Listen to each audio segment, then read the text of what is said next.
हमने ट्रांसफॉर्मर पढ़ा था जिसमें कंस्ट्रक्शन और प्रिंसिपल ऑफ ऑपरेशन इम्पॉर्टेंट है पेपर के पॉइंट ऑफ व्यू से, और एफिशिएंसी पे बेस्ड न्यूमेरिकल इम्पॉर्टेंट है। ओके, जो हमारे टॉपिक्स रह गए थे वो था इक्विवेलेंट सर्किट, रेगुलेशन। रेगुलेशन का यहाँ पे वोल्टेज रेगुलेशन है, उन्होंने यहाँ स्पेसिफिकली मेंशन नहीं करा हुआ, और ऑटो ट्रांसफॉर्म।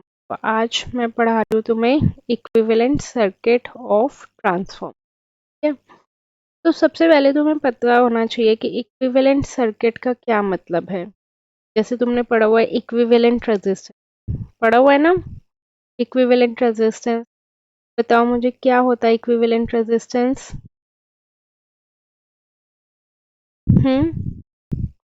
तो next topic is equivalent circuit of transform.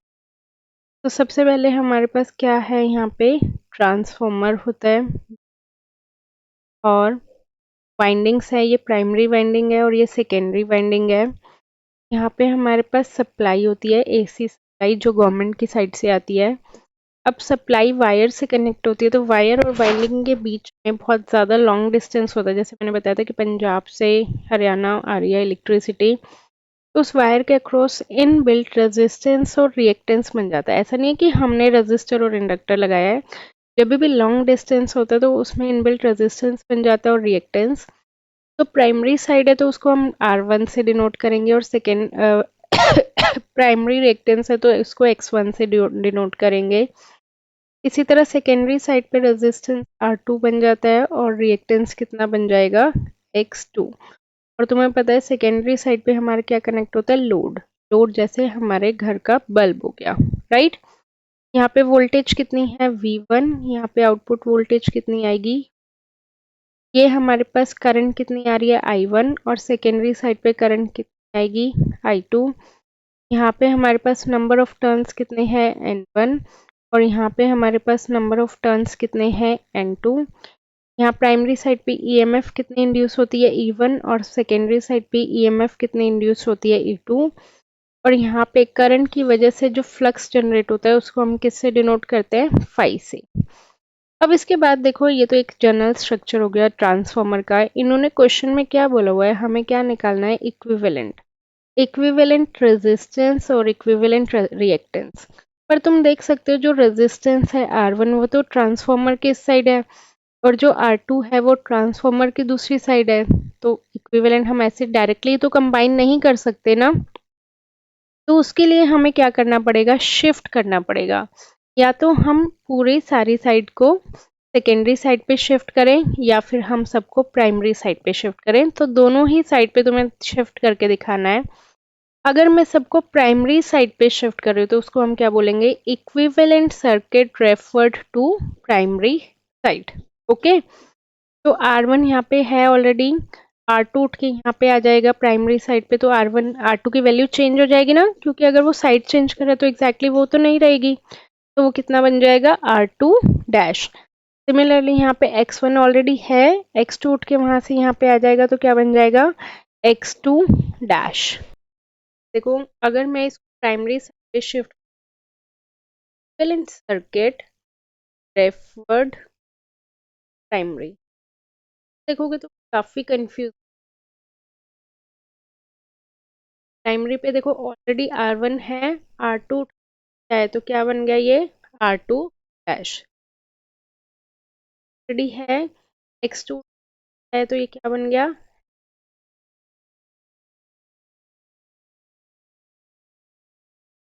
बाकी डायग्राम एज रहेगा। अब सेकेंड साइड पे कुछ लोड कनेक्ट। अब यहाँ पे पहले यहाँ पे करंट कितनी, I1, करंट की भी वैल्यू चेंज हो जाती है, I2 थी, I2 उठ के गई, तो क्या हो जाएगा, I2 डैश। ठीक है, अब इसको हम क्या बोलेंगे, total resistance R, total resistance R, R equivalent. अब इसको हमने कहाँ पे करा है, प्राइमरी साइड पे करेंगे। R stands for, E stands for equivalent and stands for primary। R resistant primary, primary side पे शिफ्ट करके हमारा टोटल रेजिस्टेंस बन रहा है। अब देखो तुम देख सकते हो R1 और R2 डैश क्या है, जाएगा R1 प्लस, यहाँ पे जाएगा x, जाएगा x1 प्लस डैश। ठीक है, क्लियर है। अब तुम कंबाइन करके लिख सकते हो। अब तुम्हें पता होना चाहिए कि R2 डैश की वैल्यू क्या होगी। तो R2 डैश की वैल्यू जाती है, R2 डैश की वैल्यू का क्या फॉर्मूला होता है, R2 dash is equal to R2 divided by k square. What is k तुमने पढ़ा हुआ है, बता सकता है कोई k क्या है, n2 by n1 by e1, i1 by i2 is equal to k, that is transform. ठीक है, अब हो सकता है किसी मल्टीप्लाई करा हो बट उन्होंने टर्न रेशियो ली होगी। टर्न रेशियो ये कर रहे हो तो यही वाला करना, वाला कर रहे हो तो बुक वाला करना, मिक्स मत कर देना। तरह x2 डैश कितना हो जाएगा, x2 divided by k square. इस पे बेस्ड न्यूमेरिकल भी आ सकता है, चांसेस बट आ सकता है। और इसी तरह i2 की वैल्यू चेंज, तो i2 के क्या होगा, i2 dash is equal to i2 multiplied by, मैं बताया करंट और इनवर्सली प्रोपोर्शनल होता है, ऐसे याद रख लेना। डिवाइड हो रहा है, करंट निकालने के लिए k से हम क्या करेंगे, मल्टीप्लाई करेंगे। Got it. क्या है, equivalent circuit refer to primary. अब देखो इसको याद करने का मैंने रखा है, जैसे तुम्हें पता है 1 किलोमीटर में 1000 मीटर, राइट। जब भी हम बड़े से छोटे पे जाते हैं तो हमने क्या करा, मल्टीप्लाई। जब भी मैं मीटर से किलोमीटर पे आऊंगी तो क्या करना पड़ेगा, डिवाइड या मल्टीप्लाई, डिवाइड करना पड़ेगा। जब भी मैं राइट से लेफ्ट पे आ रही हूँ तो मैं करा डिवाइड। तो यहाँ पे देखो जब भी हम सेकेंडरी साइड से प्राइमरी साइड पे शिफ्ट है, राइट से लेफ्ट पे शिफ्ट करा है, तो हमने क्या करा है, के स्क्वायर से डिवाइड। अगर तुम्हें बोला जाए कि equivalent circuit refer to secondary side बनाना है, केस में तुम के स्क्वायर से क्या कर दोगे, मल्टीप्लाई। ये एक याद करने का तरीका है, तरीके से भी याद कर सकते हो। बच्चे मैंने देखा है पेपर में कंफ्यूज जाते हैं कि के स्क्वायर से मल्टीप्लाई करना है या डिवाइड करना है। नेक्स्ट क्वेश्चन स्टूडेंट्स पूछते हैं कि मैम ये कौन सी साइड पे बनाना है, दोनों ही साइड का तुम्हें पेपर में बना के आना है, डेरिवेशन आएगी तो equivalent referred circuit to primary भी और सेकेंडरी भी। और अगर न्यूमेरिकल आता है तो वो मेंशन करते हैं कि कौन सी साइड का बनाना है, तो उसी के ही अकॉर्डिंग बनाना होगा। प्राइमरी का मैंने बनाया है, सेकेंडरी का तुम बना। Next is equivalent circuit referred secondary. अब हमें सारी चीज सेकेंडरी, राइट, ट्रांसफॉर्म करेगा। ऑलरेडी सेकेंडरी साइड पे क्या था, R2, राइट। वहां से उठ के आएगा R1, उठ के आ जाएगा तो क्या बन जाएगा वो, R1 डैश। क्लियरली तो अपनी जगह पे था, कौन उठ के आएगा, x1, क्या बन जाएगा, dash, load as it is, primary सारी चीज। यहाँ पे ऑलरेडी I2 था, क्या हुआ, I1। तो अब इसका जो R इक्विवेलेंट होगा वो क्या होगा, R इक्वल कर दिया सेकेंड, ये कितना हो जाएगा, R2 plus R1 dash. Similarly x कितना हो जाएगा, x2 प्लस 1, राइट। ठीक है, अब R1 डैश की कि यहाँ करते हैं तो अप्लाई करना है, R1 k square, where k is the transform. x dash कितना हो जाएगा, x1 into k square, right. ठीक है, और हमारे पास I1 डैश है तो I1 डैश कितना हो जाएगा, I1 डिवाइड बाय k, हो गया ट्रांसफर। अब now the next topic is voltage regulation. Regulation लिखा है, जब भी बोलेंगे रेगुलेशन तो मतलब क्या है, वोल्टेज रेगुलेशन। ठीक है, इसमें देखो तुम्हारे पास दो कंडीशन, एक होता है हमारे पास लोड और एक होता है हमारे पास लोड। बोले तो फुल है, मतलब मान लो कि तुम नहीं हो, फैमिली के लिए गई हुई है, तो तुम सारा बंद करके गए हो, फ्रिज वगैरह सब बंद करके, कौन सी कंडीशन हुई, नो लोड वाली, राइट। तुम आए हो तो तुमने आके सारी चीजें एकदम से हटा दी, सब कुछ जो हमारे घर की रिक्वायरमेंट है, वो कौन सा लोड हो गया, फुल लोड।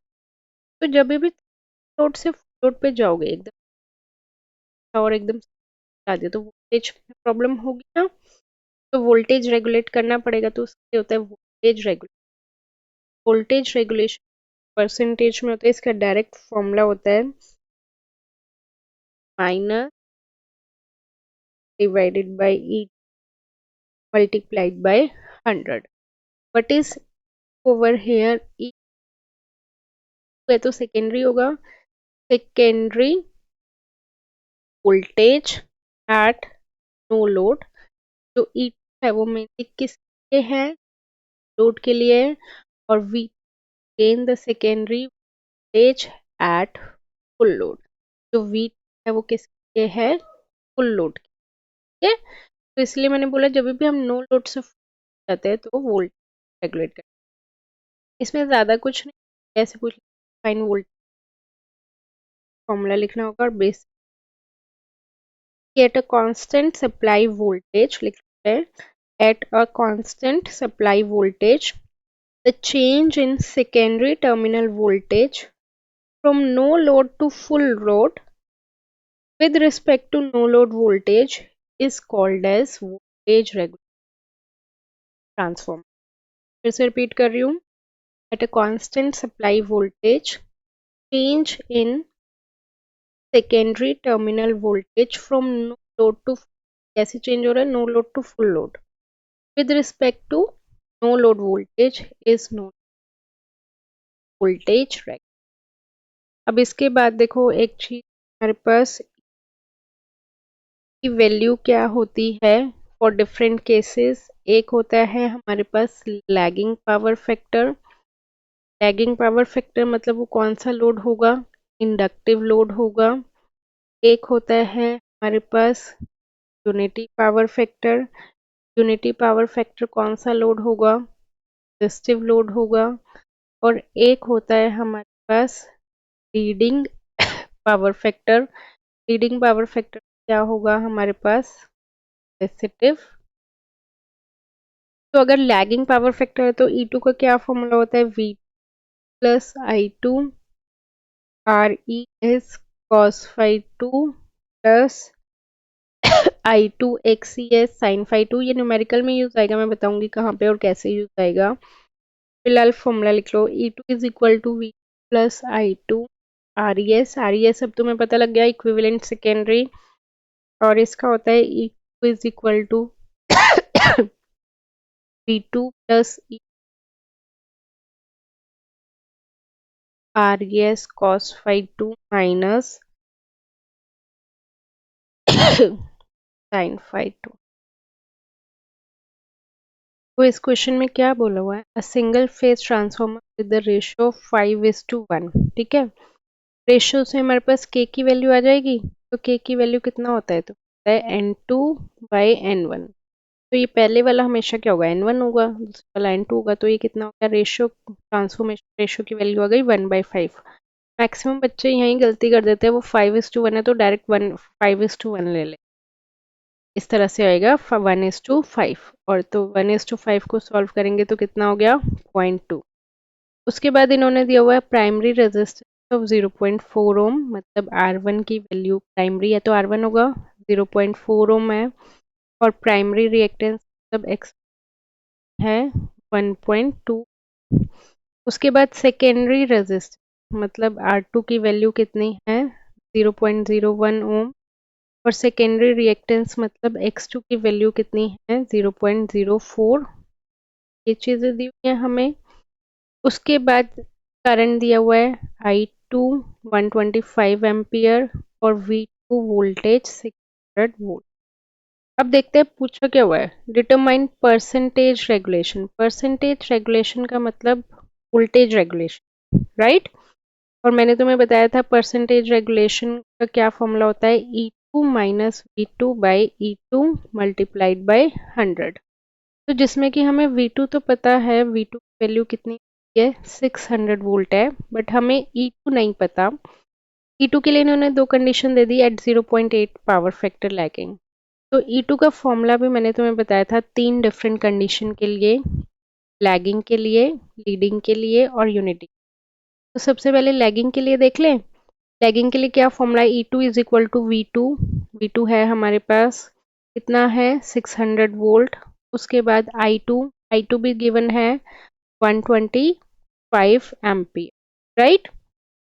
कॉस फाई और साइन फाई चाहिए, तो कॉस फाई भी गिवन है, 0.8 पावर फैक्टर है, तो कॉस फाई आ गया, कॉस फाई आ गया तो साइन फाई भी आ जाएगा। अब हमारे पास क्या नहीं है, RES नहीं है और XES नहीं, राइट। तो ये हमें क्या करना पड़ेगा, निकालना पड़ेगा।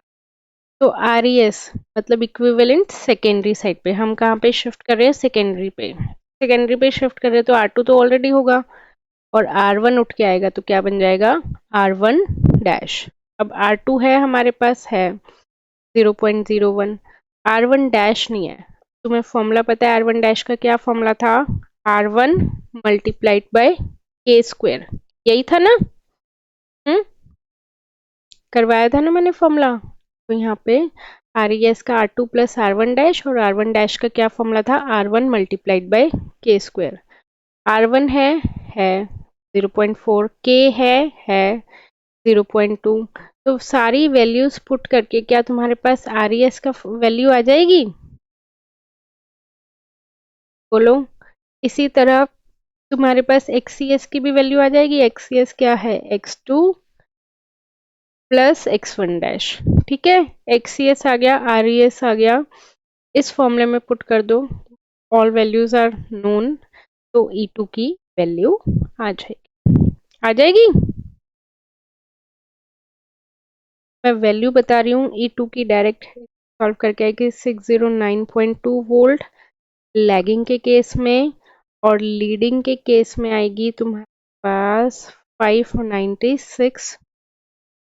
तो दोनों ही कंडीशन के लिए तुम्हें परसेंटेज रेगुलेशन निकालना है। फर्स्ट केस के लिए वोल्टेज रेगुलेशन आएगा 1.51%, सेकेंड केस के लिए आएगा माइनस, सॉल्व करके देख लेना आंसर मैच, मतलब ये होमवर्क में कर लेना, आंसर नहीं आए तो मुझे बता देना, मैं पूरा सॉल्व